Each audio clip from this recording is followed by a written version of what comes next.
हमारे चैनल को सब्सक्राइब करें और बेल आइकन दबाएं।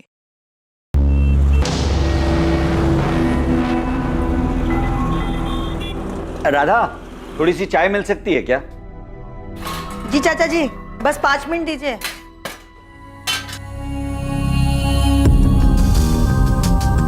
संतोष, जरा फोन तो लगाना, सीमा कहाँ पहुंची?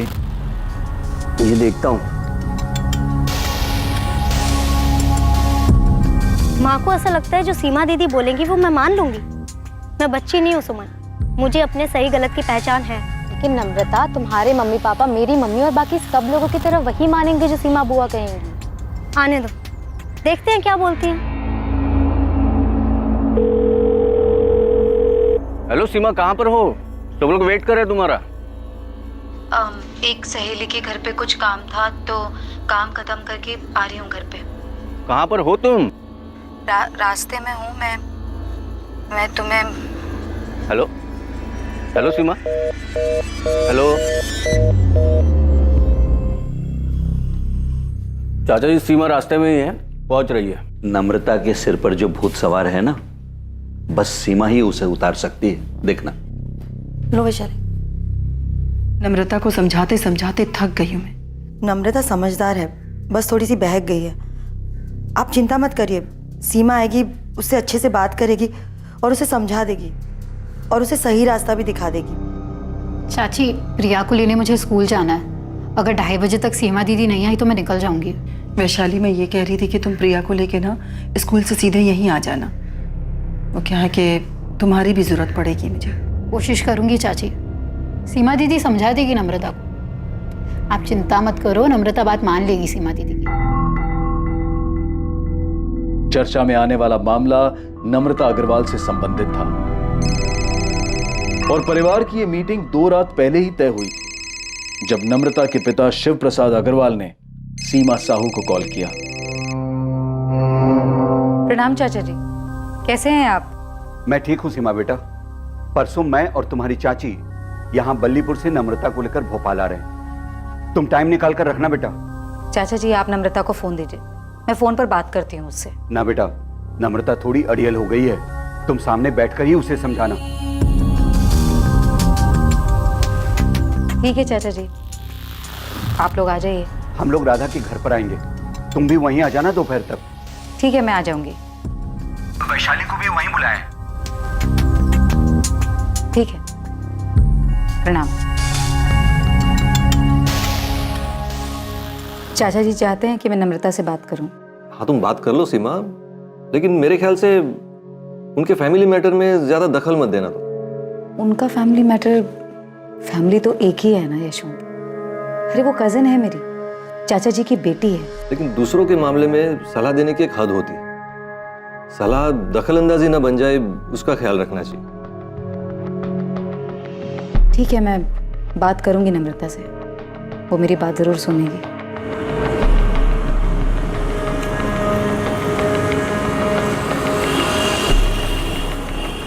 और 21 मार्च को शिव प्रसाद अग्रवाल और लता अग्रवाल अपनी बेटी नम्रता को लेकर सीमा के पास सलाह मशवरे के लिए भोपाल पहुंच गए। लगभग हर परिवार में एक ऐसा सदस्य होता है जो सबसे ज्यादा भरोसेमंद माना जाता है, जिसके पास सब अपनी परेशानी का हल ढूंढने के लिए जाते हैं। मुश्किल से मुश्किल घड़ी में भी जिसके पास हर जरूरी मामले का हल मिल जाता है। एक ऐसा सदस्य जिसके पास हर मसले पर कोई ना कोई सलाह और जरूरत पड़ने पर अपनी सलाह को मनवाने का अधिकार भी होता है। और इस परिवार की वो सदस्य है सीमा साहू। लेकिन 20 साल की नम्रता के साथ संकट की इस घड़ी में सीमा साहू नहीं है। सीमा साहू ने कहा था कि वो आएगी, लेकिन वो नहीं आई। मैं तो ऑफिस में हूँ संतोष, मेरी कुछ बात नहीं हुई सीमा से। यशवंत, मेरी 1 घंटे पहले सीमा से बात हुई थी, करीब 2:45 बजे। सीमा ने बोला था कि वो अपने सहेली के यहाँ पे है और थोड़ी देर में पहुंच जाएगी। 3:15 बज गए हैं, अभी तक आई नहीं वो। उसका फोन भी बंद आ रहा है। मैं देखता हूँ संतोष, लेकिन मुझे पता नहीं सीमा किस सहेली के घर क्यों जाने वाली थी। ठीक है।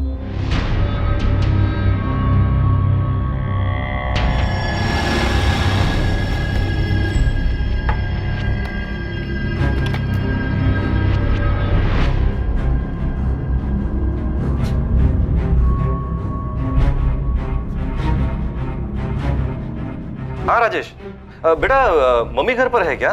नहीं पापा, यहाँ पर तो ताला लगा हुआ है।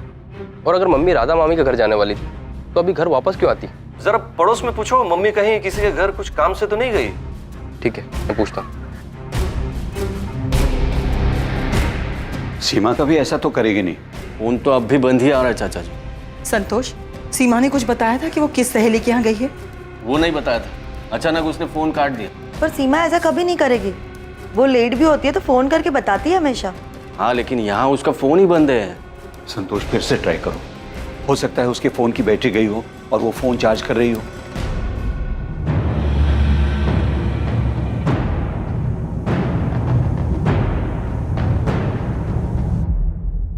पांडे जी, हॉस्पिटल्स में चेक कराइए कि कहीं कोई एक्सीडेंट का केस वेस तो नहीं आया। सीमा साहू है ना नाम? जी, सीमा साहू, 39 साल। मैडम, मेरी वाइफ कभी ऐसा नहीं करती। वो कभी अपना फोन ऑफ नहीं रखती।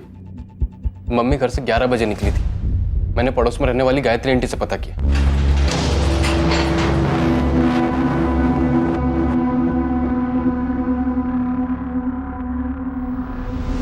हॉस्पिटल्स में पता करते हैं।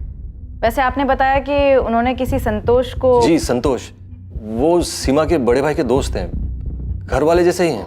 उन्होंने ही बात की थी। और उन्होंने बताया कि वो किसी सहेली के घर पर हैं। आपने वहां पता किया? कौन सी सहेली पता नहीं ना। सीमा के दोस्त हैं, वो तो हमारे मोहल्ले में ही रहते हैं। और मैडम, आज सीमा के चाचा जी खास बल्लीपुर से यहाँ आए थे सीमा को मिलने। उनकी मीटिंग तय थी। पर इसमें सीमा का इस तरह कहीं चले जाना। ठीक है, देखते हैं। वैसे हम कल तक वेट करके ही मिसिंग का FIR बना सकते हैं। आपकी वाइफ अडल्ट हैं। आप लोग अपनी तरफ से कोशिशें जारी रखिए। हो सकता है किसी के घर पर हो, पूछताछ करते रहिए। जी मैम।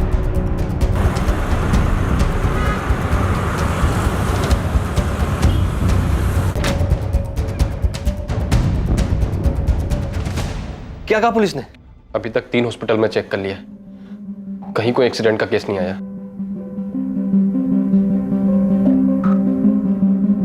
चाचा जी, मैंने बहुत जगह पूछा, कहीं कोई रिक्शा विक्शा के एक्सीडेंट की खबर नहीं है। तो कहाँ गई होगी सीमा?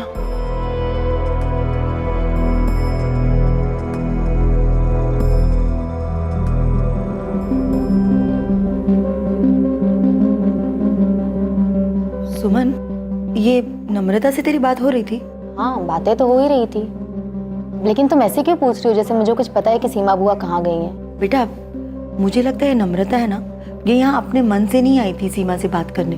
चाचा चाची इसे जबरदस्ती लेकर आए हैं। अम्मा, तुम खुद नम्रता से क्यों नहीं पूछ लेती? उसे पता होगा कि सीमा बुआ यहाँ क्यों नहीं आई। लो देख लो, सीमा दीदी मुझे एडवाइस देने वाली थी, बात करने वाली थी, समझाने वाली थी, अब खुद ही रफू चक्कर हो गई।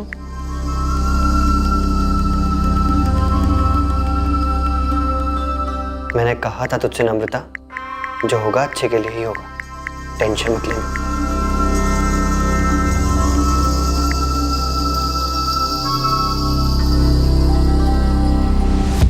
क्या कोई ऐसी बात है जिसकी वजह से वो अपने आप कहीं चली गई? ये क्या बात कर रहे हैं सर? सीमा अपने आप क्यों जाएगी? हाँ सर, सीमा दीदी अपने आप क्यों जाएगी?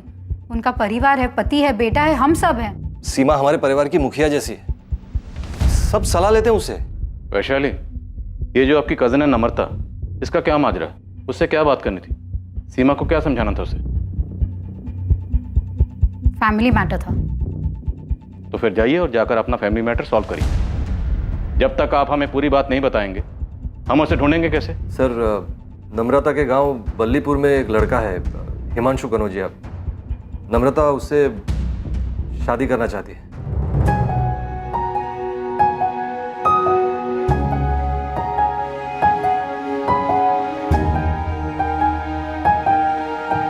नम्रता, वो है ना तुम्हारे पापा का मजदूर हरीलाल, बड़ी आंखें निकाल के देख रहा था हमें।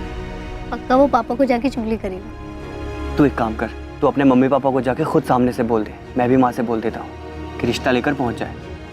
हाँ ठीक है, मैं बोल देती हूँ कि मैं हिमांशु कनौजिया से प्यार करती हूँ। जैसे ये बात सुनकर तो मम्मी पापा खुशी से नाचने लगेंगे ना।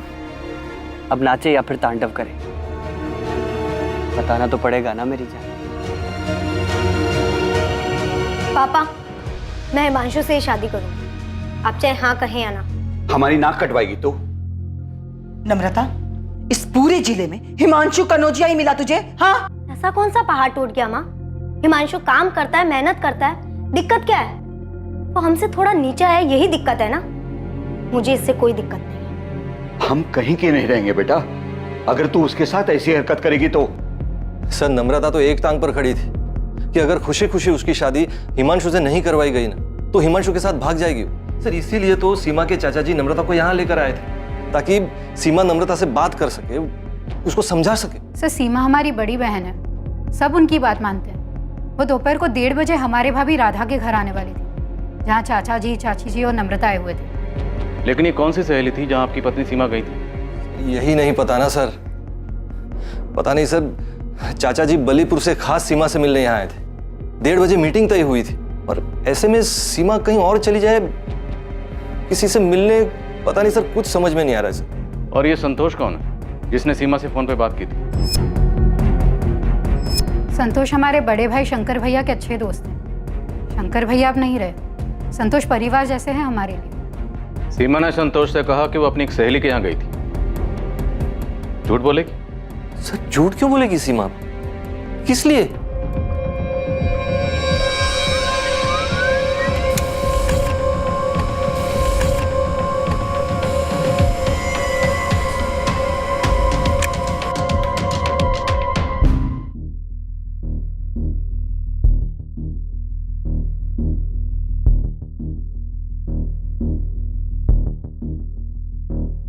सारे हॉस्पिटल चेक किए, एक्सीडेंट तो नहीं हुआ है। नॉर्मल नहीं है साहब ऐसे गायब होना। ये पक्का आप जो नम्रता बोल रहे हैं उसके कनेक्शन से कुछ हुआ होगा, क्योंकि घर की एक जिम्मेदार औरत जिस पे पूरे परिवार वाले अपने अहम फैसले लेने के लिए निर्भर करते हो, वो खुद से तो गायब नहीं हो सकती। नम्रता वाला एंगल हम चेक करेंगे। वहाँ बल्लीपुर में उसके बॉयफ्रेंड हिमांशु कनौजिया से भी बात करेंगे। ठीक है साहब, मैं पता करता हूँ। आप केवल सीमा के फोन के लास्ट लोकेशन मिल जाए तो मुझे इन्फॉर्म कर देना, उस एरिया में ढूंढने में आसानी होगी।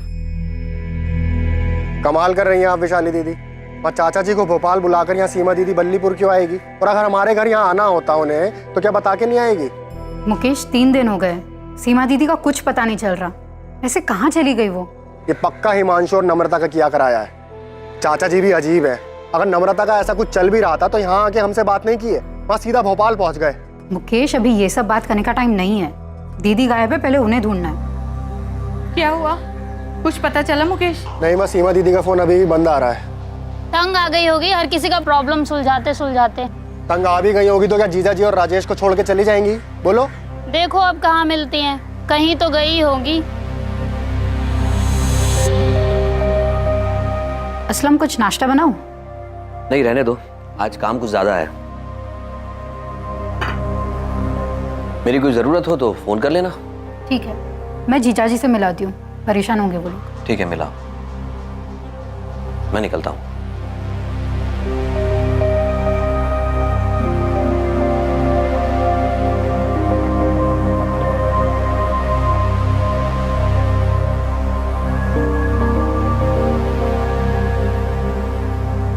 पापा, सीमा दीदी गायब होगी तो हिमांशु क्या कर सकता है? उसे वहां बल्लीपुर में पुलिस क्यों उठाने के लिए गई है? नम्रता, भोपाल आने से पहले कुछ बात हुई थी सीमा से तुम्हारी? नहीं हुई थी, और मैं क्यों करूंगी बात? मुझे यहाँ पर जबरदस्ती बात करने के लिए बुलाया गया था, तो मैं उनसे सामने से क्यों करूंगी बात? नम्रता, कहीं तुमने और हिमांशु ने तो कुछ नहीं किया? हाँ पापा, मैंने और हिमांशु दोनों ने मिलकर सीमा दीदी को गायब कर दिया ताकि वो मुझसे कोई बात ना कर सके, मुझे अपना लेक्चर ना दे सके। बस सीमा दीदी खुद ही चली गई है यहाँ से।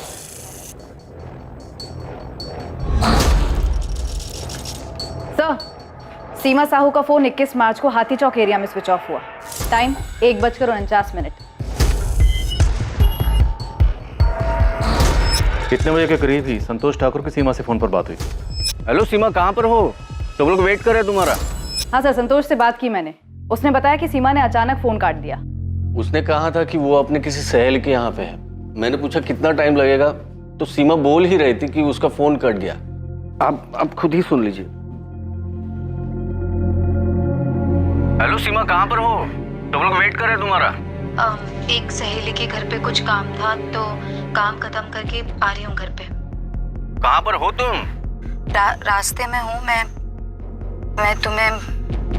हेलो हेलो सीमा, तुमने ये बातचीत रिकॉर्ड क्यों की? वो मेरा कॉल रिकॉर्डिंग हमेशा ऑन रहता है। संतोष से बातचीत के दौरान फोन कट हुआ और फिर स्विच ऑफ हुआ। लेकिन सर 21 मार्च को सिर्फ एक और ऐसा नंबर है जिससे सीमा के नंबर पर कॉल आया था। किसका नंबर है? असलम शेख का। हेलो, हाँ जी, वो सीमा दीदी हमारी पत्नी वैशाली की बड़ी बहन है। तुमने 21 मार्च की सुबह सीमा से बात की, जिस दिन वो लापता हुई? जी बात की थी हमने। तुम्हें सीमा के कहीं जाने या गायब होने की जानकारी है? उस दिन सीमा दीदी एक ही बात को लेकर बहुत परेशान थी। उनकी चचेरी बहन है नम्रता, उससे बात करके उनको कुछ समझाना था। हमारी पत्नी वैशाली ने हमसे फोन करके कहा था हम बात कर लें दीदी से, इसीलिए हमारी बात हुई थी सुबह 8 बजे। और कॉल रिकॉर्ड्स के हिसाब से भी असलम का फोन 8 बजे का ही। इस सीमा साहू के बारे में और पता करो, पूरा परिवार से सलाह लेते, तो मतलब काफी समझदार और मैच्योर किस्म की लड़ी, ऐसे तो कहीं नहीं जा सकती। कॉल रिकॉर्ड्स निकलाओ और देखो कि और किस किस से बात होती रही है। सीमा अपनी भाभी के घर जाने के लिए अपने घर से निकली थी। वो नम्रता और हिमांशु कनौजिया के रिश्ते के बारे में बात करने के लिए जा रही थी। पूरे 4 दिन बीत चुके थे, लेकिन सीमा अब तक नहीं पहुंची थी। क्या सीमा का गायब होना सीमा को नम्रता और हिमांशु के रिश्ते में कोई भूमिका निभाने से रोकने की एक सोची समझी साजिश थी? हाँ सर, भोपाल जाने से पहले मेरी और नम्रता की बात हुई थी कि कैसे सीमा दीदी को समझाए कि वो नम्रता को ज्यादा ज्ञान ना बांटे, उल्टा उसके मम्मी पापा को समझाए। हम कुछ गलत नहीं कर रहे थे सर, उससे शादी करनी है हमको। तो देखा कि सीमा साहू को समझाना मुश्किल होगा, इसीलिए तुमने और नम्रता ने गलत रास्ता अपनाया। सीमा दीदी कुछ ज्यादा ही दखल अंदाजी करती हैं सबके लाइफ में, बड़ा जज समझती हैं अपने आप को। तू वैशाली दी से बात कर ले। मैंने वैशाली दीदी से भी बात की थी। अब तो मुझे सपोर्ट करो वैशाली दीदी, क्या सब कुछ सीमा दीदी के हुक्म से ही चलेगा? नम्रता, मैं कुछ भी बोलूं पर तुम्हारे पापा सिर्फ सीमा दीदी की बात सुनेंगे। भोपाल आ रहे हैं सीमा दीदी से मिलने, तो बस समझ लो कि सीमा दीदी तुम्हें ही समझाने वाली कि तुम गलत कर रही हो। कोई कुछ भी कहे, शादी तो मैं हिमांशु से ही करने वाली हूँ, फिर चाहे वो सीमा दीदी हो या कोई और। बाहर में गई सीमा दीदी, चलो भाग चलते हैं। नम्रता, मैं माँ को अकेले ऐसे छोड़कर नहीं जा सकता। तुम एक बार सीमा दी से बात कर लो, क्या पता जज साहिबा हमारे पक्ष में ही फैसला सुना दे। ऐसा हो ही नहीं सकता, मैं जानती हूँ उनको अच्छे से। फैमिली में अपना पावर दिखाना अच्छा लगता है उनको। गलत तब होता सर जब मैं नम्रता को भगा कर ले जाता, लेकिन मैं ऐसा नहीं करता, क्योंकि बाद में बल्लीपुर में तकलीफ मेरी माँ झेलती। मैं शादी करना चाहता था सर, लेकिन आप जिस तरह से सवाल कर रहे हैं ऐसा लगता है जैसे मैंने कुछ किया है। तो मैं इतना बेवकूफ़ नहीं हूँ सर कि सीमा दीदी के साथ कुछ करता। तो नम्रता ने खुद से कुछ किया है सर? उनके पूरे परिवार में सीमा दीदी का ही हुक्म चलता है। सब अपने छोटे बड़े मसले लेकर उनकी चौखट पर पहुंच जाते हैं। सारे फैसले सीमा दीदी ही करती है। अब किसी को ठेस पहुंची होगी सर उनके फैसले से। सर, मेरी और नम्रता की शादी की बात निकले अभी 1 महीना भी नहीं हुआ है। आपको लगता है कि हमने उनका मर्डर? हमने तो मर्डर की बात भी नहीं। लेकिन सर आप ही ने कहा है कि सीमा दीदी को कुछ किया, तो कोई क्या करेगा सर? अगवा करके कोई ऐसे ही रखेगा क्या? तो मर्डर हुआ है उसका? अरे सर, आप तो मुझे ही चक्कर में फंसा रहे हैं सर। मैंने तो बस ऐसे ही कहा है। आज 4 दिन हो गए सर, कोई ऐसे ही थोड़ी चला जाता है। सीमा साहू का ऐसे अचानक गायब होना हर किसी की समझ से परे था। सीमा के चाचा शिव प्रसाद और चाची लता खुद को इस घटना के लिए जिम्मेदार मान रहे थे। कहीं सबके पीछे की वजह यह तो नहीं थी कि वो सीमा से अपनी बेटी के लिए सलाह मशवरा करना चाहते थे। परिवार के सभी लोग सीमा को अपनी शक्ति का स्रोत और सबसे विश्वसनीय मानते थे, लेकिन अब किसी को समझ में नहीं आ रहा था कि सीमा कहां चली गई और उसके साथ क्या हुआ।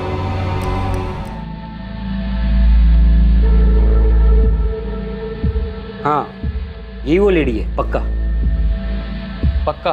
दोस्त कितनी बार बोलूं? हाँ पक्का। हमारे होटल में सीसीटीवी कैमरा भी। यही वो लेडी है जो 21 मार्च को आई थी।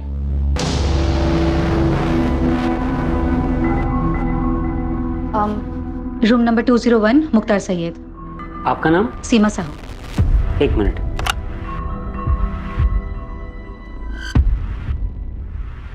मुख्तार सैयद, ये कौन है? उस दिन सुबह ही चेक इन किए थे, बुजुर्ग आदमी थे। 21 मार्च को चेक इन किए थे और 22 मार्च की सुबह को चेकआउट कर दिए थे।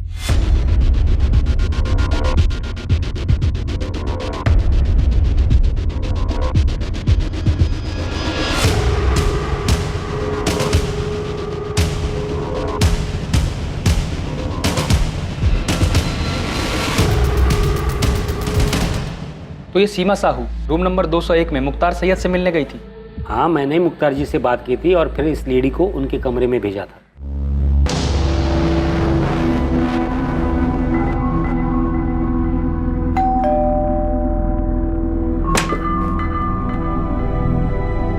सीमा साहू जी आई है।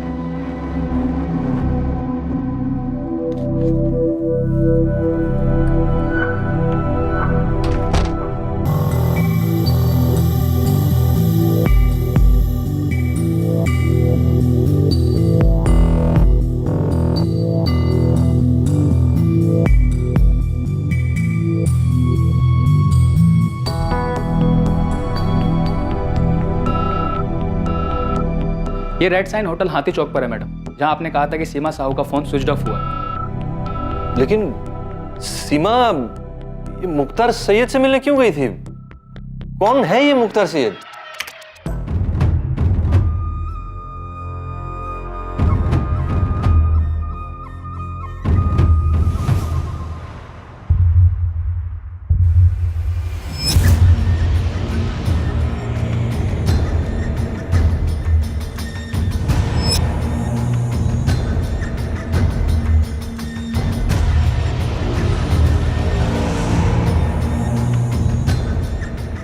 पता नहीं सर, ये कौन है?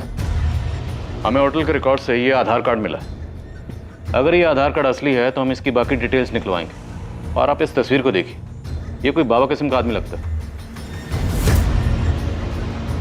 क्या सीमा किसी बाबा से मिली थी?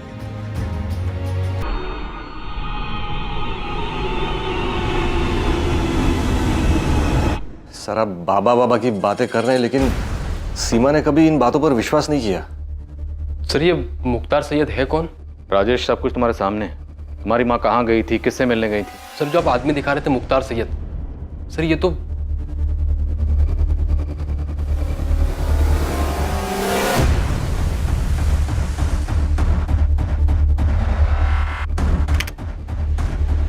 ध्यान से देखिए सर, इस आदमी के चेहरे पे दाढ़ी मूंछ सब कुछ नकली लग रहा है। सर ये तो कोई ढोंगी है।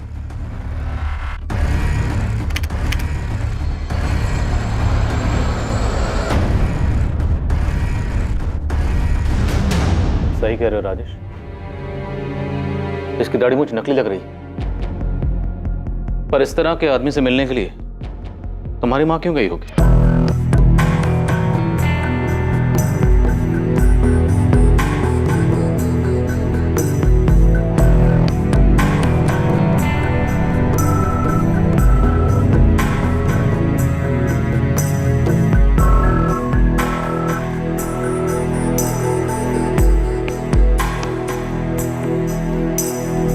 सीमा कभी किसी बाबा के पास नहीं गई। वो सिर्फ गुरु प्रमोद जी की प्रवचन सभा में जाती थी, वो भी हफ्ते में एक बार। मनुष्य को सब कुछ समय पर ही छोड़ देना चाहिए। समय आने पर सभी काम अपने आप होने लगते हैं। प्रकृति का चक्र भी समय के अनुसार ही चलता है। वैशाली, तुम्हारी बहन मुख्तार सैयद से क्यों मिली होगी? मुझे नहीं पता। मैं तो ये भी नहीं जानती कि ये कौन है और दीदी उस दिन वहां क्यों गई, जबकि उस दिन दीदी को नम्रता के मुद्दे को सुलझाना था। तुम्हें किसी पे शक? हम गुरु प्रमोद जी से तो बात करेंगे ही, पर क्या कोई ऐसा है जिस पर आपको शक हो? क्योंकि आपकी पत्नी सीमा को देखकर ऐसा लग रहा है जैसे वो कुछ ठीक नहीं है। ये देखिए,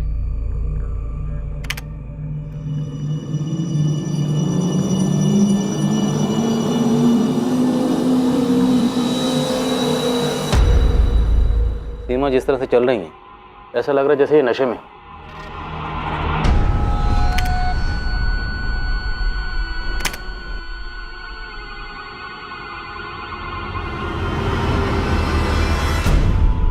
हाँ सर, लग तो रहा है कि नशे में। ऐसा लगता है जैसे इन्हें कुछ दिया गया हो।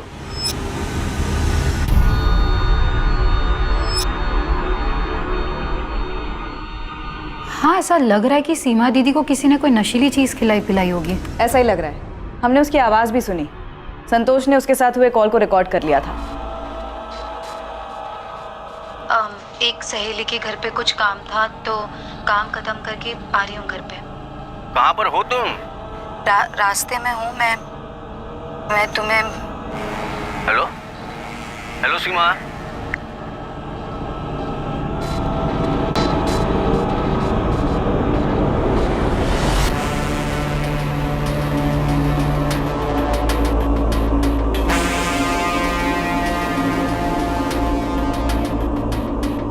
रास्ते में हूँ मैं तुम्हें।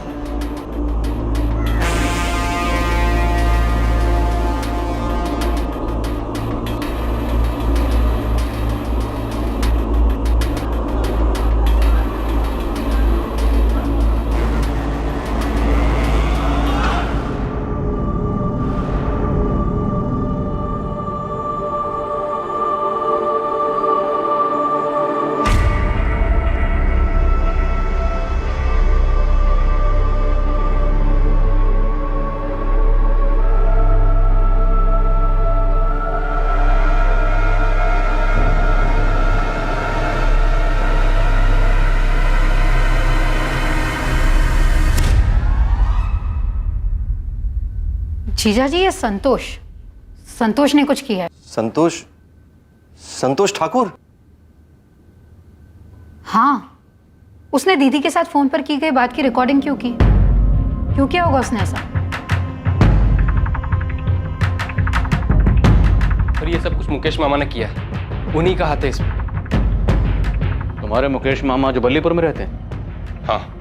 लालू तो इतनी ज्यादा छुट्टी लेगा, एक काम कर, तो हमेशा के लिए छुट्टी ले ले। मामा और मामी दोनों ने मिलकर किया है ये। लेकिन राजेश, तुम्हारी माँ मुख्तार सैयद से मिलने खुद गई हैं। जरूर मामा और मामी ने मिलकर कोई तिगड़म बैठाया है। मामा बहुत गुस्सा है मम्मी पे। जब खेत की सारी देखभाल मैं करता हूँ, अनाज की सारी बिक्री और सब कुछ मैं ही देखता हूँ, और उसमें से जो भी पैसा आता है, तो इतना सारा पैसा मैं हर महीने राधा भाभी को क्यों दूं? मुकेश, क्योंकि वो अकेली हैं। उनके स्वर्गवासी पति शंकर भैया, तुम्हारे, मेरे और वैशाली, हम तीनों के बड़े भाई थे। अरे इतनी समझ तो होनी चाहिए तुम में। अच्छा, तो मतलब मेहनत मुकेश करे और खाएं सब। अच्छा, मुझे अच्छी तरह पता था मुकेश की जुबान के पीछे ना शब्द तुम्हारे ठूंसे हुए हैं। तो मतलब हम वहाँ गांव में बैठकर चक्की पीसते रहे और यहाँ शहर में सब मलाई खाएं। सीमा दीदी, क्यों ना मुकेश को ज्यादा हिस्सा। तुम बीच में मत बोलो। अरे घर हमारे पापा का है, खेत हमारे पापा का है, और मुकेश इस समय जो बात कर रहा है ना, घर और खेत बेचने वाली। तो क्या हमारा हक नहीं बनता गाँव छोड़कर शहर आकर एक बेहतर जिंदगी जीने की? बेशक शहर आओ, लेकिन खेत और घर बेच कर नहीं। मतलब हम अपनी जिंदगी गांव में बैठ के पिसवाएं और आप लोग यहाँ मजे से ठाट से रहो। जो भी हम खेत में मजदूरी करते हैं उसका हिस्सा सबको मिले, लेकिन एक फैसला नहीं कर सकते घर और खेत बेचने का। अरे मुकेश, खेत और घर में शंकर भैया, तुम्हारा, मेरा और वैशाली का, हम सबका बराबर का हिस्सा है। हमारी शादी से पहले सब काम मुकेश ही संभालता आ रहा था और शादी के बाद हम दोनों मिलकर संभाल रहे हैं। हाँ, तो अब नहीं संभाला जा रहा है ना, तो छोड़ दो। वहां हम किसी और को लगा देंगे, माँ को अपने पास बुला लेंगे। तुम और मुकेश निकल जाओ इन सब के बीच से। सीमा, गुस्से पर काबू रखो। यशवंत, मुझे पता है मैं क्या कर रही हूँ और क्या बोल रही हूँ। अरे मुकेश को ये सारी चाबी चढ़ाने वाली ना ये चंचल है। अच्छा, मैंने चाबी चढ़ाई है? मतलब आज तक आप दोनों बहनें मिलके मुकेश को अपने अंगूठे के नीचे दबाकर चलती आई और आज जब मुकेश की जबान चलने लगी तो मैंने चाबी चढ़ाई। चंचल, तमीज में बात करो। अरे तुम भी डरपोक हो। ये सीमा दीदी आज तक अपनी मनमानी करती है और आगे भी अपनी चलाती रहेंगी। चंचल! अरे दीदी, आप भी इन्हीं के नीचे दबी हुई हैं। चल, चुप कर। चुप। मुकेश मामा और चंचल मामी के अंदर बहुत गुस्सा भरा मम्मी के लिए। तो तुम्हें लगता है मुख्तार सैयद उनका भेजा हुआ कोई बंदा हो सकता है? संतोष, हाँ, हमें भी डाउट तो हुआ था कि संतोष ने कॉल रिकॉर्ड क्यों किया। जीजा जी मानने को तैयार नहीं है, लेकिन मैं कह रही हूँ, ये संतोष की नजर दीदी की तरफ मुझे कभी ठीक नहीं लगी। मुझे भी अजीब लग रहा है कि उसने आके दीदी का कॉल रिकॉर्ड क्यों किया। क्या हुआ था सीमा साहू के साथ? किसी को भी नहीं पता था कि सीमा मुख्तार सैयद से मिलने क्यों गई थी, और ना ही किसी को यह अंदाजा था कि वो ऐसा क्यों करेगी। हालांकि सीमा के बेटे राजेश को अपने मामा मुकेश और मामी चंचल पर शक था, और सीमा की बहन वैशाली सीमा के दोस्त संतोष ठाकुर को कटघरे में खड़ा कर रही थी। लेकिन मुख्तार सैयद का खुलासा सबके लिए चौंका देने वाला था। एड्रेस तो यही है सर, लेकिन मैं यहाँ 15 सालों से रहता हूँ। इदरीस खान नाम है मेरा। और सर, मैंने आज तक किसी मुख्तार सैयद नाम के आदमी को यहाँ हुसैन नगर में न देखा है न सुना है। जरा ध्यान से देखिए, फोटो से भी पहचान में नहीं आ रहा। नहीं सर, चाहिए तो मस्जिद के इमाम साहब से भी पूछ के देखता हूँ, लेकिन ये एड्रेस मेरा ही है।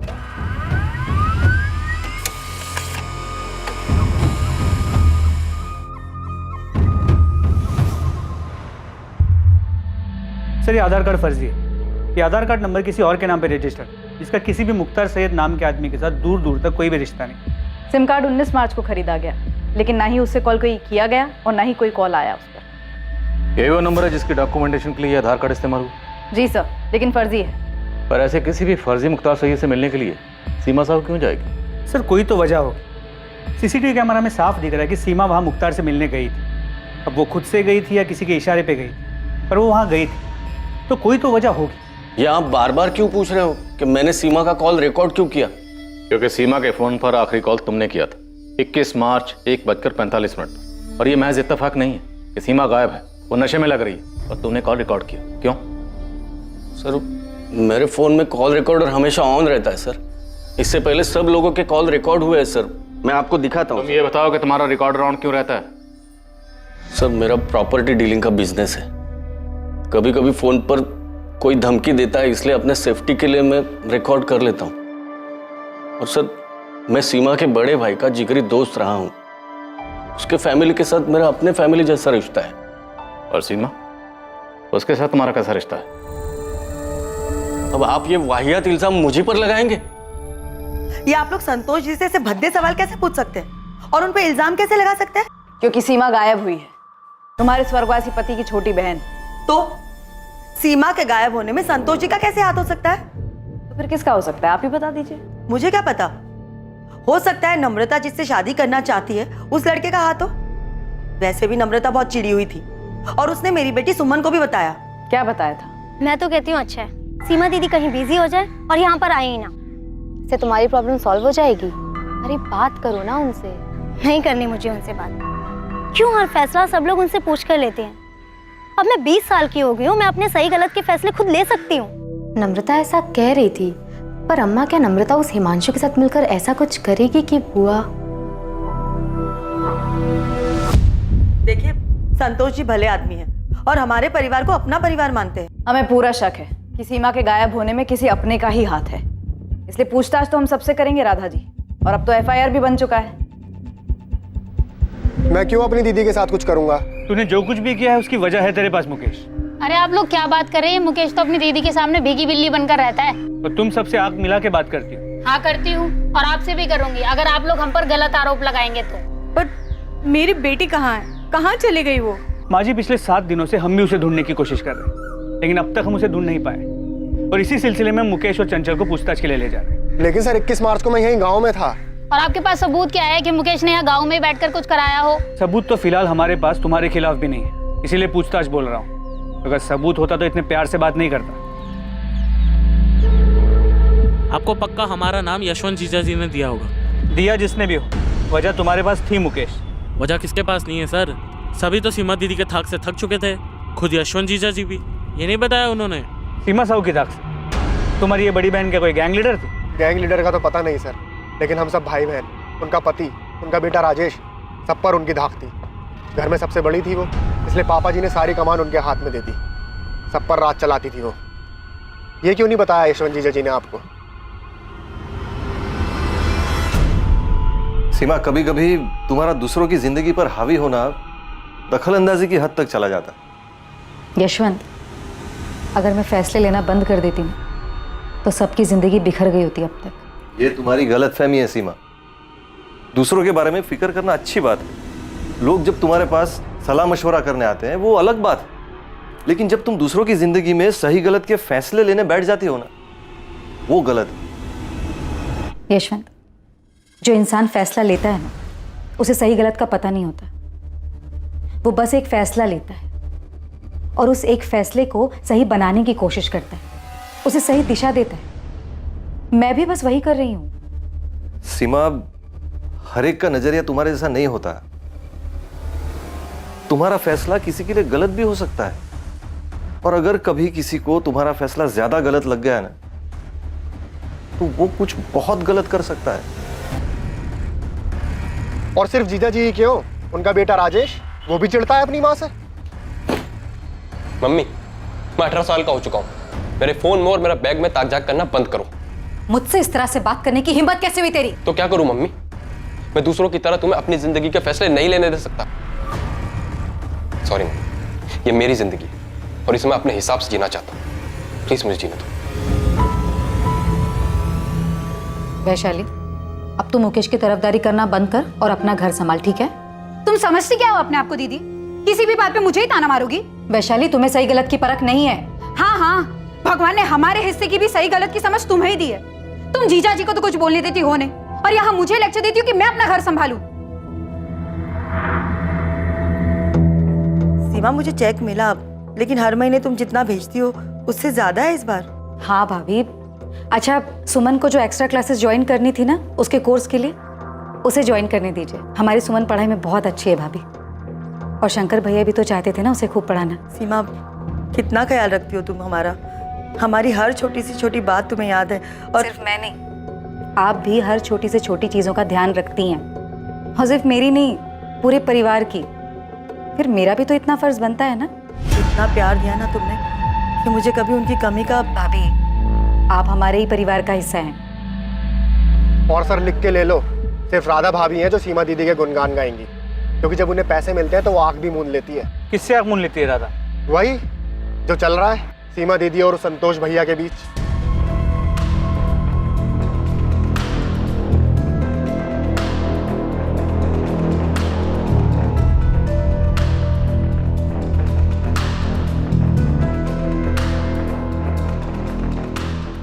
पिंटू, मुझे किसी भी सूरत में ये इन्फॉर्मेशन चाहिए कि सीमा साहू इस मुख्तार सैयद से मिलने होटल क्यों गई। ठीक है साहब, मैं पता करता हूँ, लेकिन आप एक बार असलम शेख से भी पूछताछ करो साहब।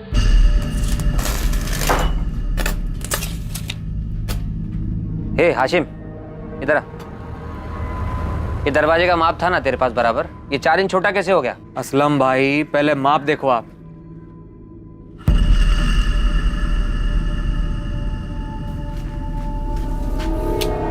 ये शमशेर ने यही माप दिया था। ए हाशिम, क्या कुछ भी? मुझ पे क्यों इल्जाम लगा रहा है? क्या है शमशेर ये? तूने माप ही गलत लिया है। बताओ। तो इस असलम शेख का नाम कहीं इसलिए तो नहीं ले रहा क्योंकि असलम शेख भी मुसलमान है और ये मुख्तार सैयद भी? नहीं साहब, क्या आप भी धर्म की बात को बीच में लेके आ रहे हो? मैंने असलम शेख का नाम इसलिए लिया है क्योंकि वैशाली उसकी दूसरी बीवी है, एक चिढ़ खाई हुई पहली बीवी है फौजिया। अगर खाने की चीज को दोबारा ऐसे फेंका ना तो 2 थप्पड़ लगाऊंगी। अब जाओ, खुद साफ करो, उठाकर प्लेट में रखो और खाओ। पापा भी तो ऐसी प्लेट फेंकते हैं। पापा जैसे बनोगे तुम? पापा जैसे बनोगे तुम? हाँ? तुम भी तो उनके जैसे मुझे मारती हो। वो तुम्हें मारते हैं और तुम मुझे मारती हो। साहब, इस फैमिली में बहुत कुछ प्लास्टिक पेंट चढ़ा हुआ है। ये फौजिया नफरत करती थी वैशाली से और उससे भी ज्यादा सीमा साहू से, क्योंकि सीमा ने ही वैशाली और असलम शेख की शादी के लिए मंजूरी दी थी। फौजिया के पति को घर से छीन के लेके आ गई थी। सर, 5 कांस्टेबल्स को हाथी चौक से लेकर राधा के घर और सीमा के घर तक 10 बार दौड़ा चुकी। इन दोनों इलाकों में किसी ने भी 21 मार्च के दिन सीमा को घर वापस आते या कहीं और देखे जाने की कोई जानकारी ही नहीं है। आज पूरे 7 दिन हो, वो इतने दिनों तक सीमा को छुपा के रखेगा? साहब, ये लेडी परिवार के अंदर ही सबके रास्ते में आ रही थी। मुझे तो ऐसा लग रहा है किसी ने इसको रास्ते से हटाया।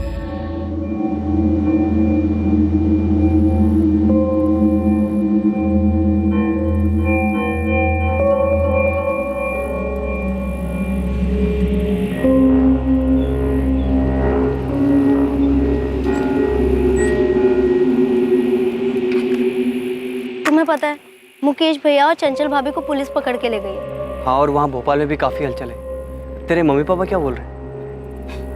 पूछ रहे हैं मुझसे बार बार कि कैसे मैंने सीमा दीदी को गायब कर दिया, जैसे मैंने कोई झाड़ फूक करके उनको अपने वश में कर लिया।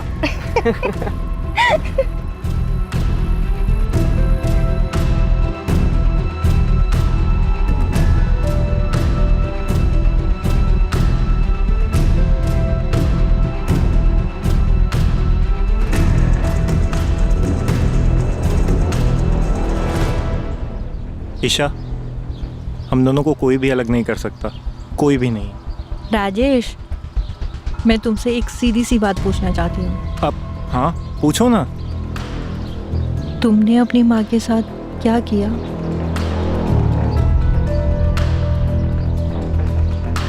कभी कभी लगता है कि सीमा को ऐसे सब लोगों के लाइफ में घुसना नहीं चाहिए था। संतोष जी, आपको वो कॉल रिकॉर्डिंग डिलीट कर देनी चाहिए।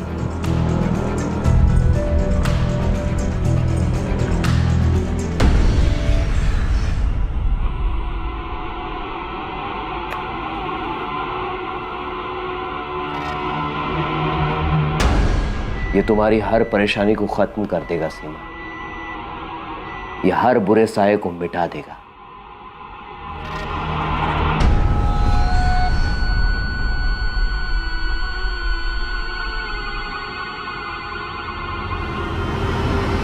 हमें सबसे अलग अलग पूछताछ करनी होगी सर। सबको कोई ना कोई शिकवा रहा है इस सीमा साहू से। सर मुझे इस बात का डर है कि शायद हम सीमा साहू को जिंदा ना पाए। मुझे भी यही लग रहा है। ऐसा लगता है कि सीमा साहू को बुरी तरह से किसी जाल में फंसाया गया, और ये जाल उसके किसी अपने नहीं बिछाए। सीमा साहू एक दृढ़ महिला थी, वो ऐसी बिल्कुल नहीं थी कि इतनी आसानी से कोई गलत कदम उठाए और मुख्तार सैयद जैसे फर्जी आदमी से मिलने चली जाए। जी सर, बिल्कुल किसी अपने ने ही धोखा दिया है सीमा को, या फिर ये भी हो सकता है कि सारे अपनों ने मिलकर साजिश रची ताकि हमें कोई सुराग ना मिले। वाह मुकेश, पुलिस की गाड़ी में तो तुम्हारे तेवर ही कुछ अलग थे। तुमने तो सारा चिट्ठा ही खोल दिया सबका। तुम्हें लगता है पुलिस हमारा भरोसा करेगी? यही तो प्रॉब्लम है ना तुम्हारे साथ। सीमा दीदी ने ना तुम्हें खुद पर ही भरोसा ना करने लायक बनाकर छोड़ा है। अरे कॉन्फिडेंस दिखाओ, थोड़ा कॉन्फिडेंस।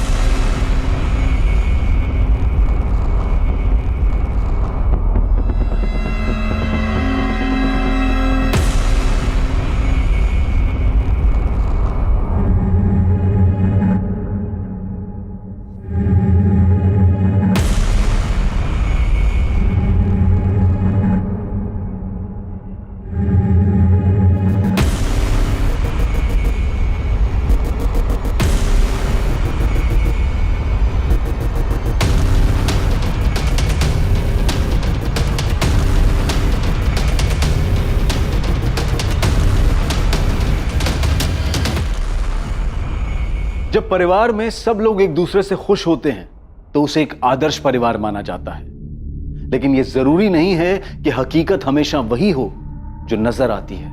एक दूसरे से मतभेद होना, गिले शिकवे होना, यह भी स्वाभाविक है, लेकिन कई बार ये गिले शिकवे दिल और दिमाग में लंबे वक्त तक घर कर जाते हैं। ये मनमुटाव अक्सर परिवार के उस सदस्य से होता है जो हमेशा परिवार के लिए फैसले लेता है, क्योंकि यह जरूरी नहीं है कि परिवार का हर सदस्य इन फैसलों से सहमत होता हो। सीमा साहू के परिवार का कौन सा सदस्य खफा था जिसने सीमा साहू के लिए जाल बिछाया?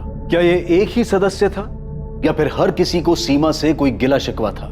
इस वारदात के दोषी या दोषियों का खुलासा हम करेंगे कल रात 11 बजे इस केस के दूसरे और आखिरी भाग में। जय हिंद।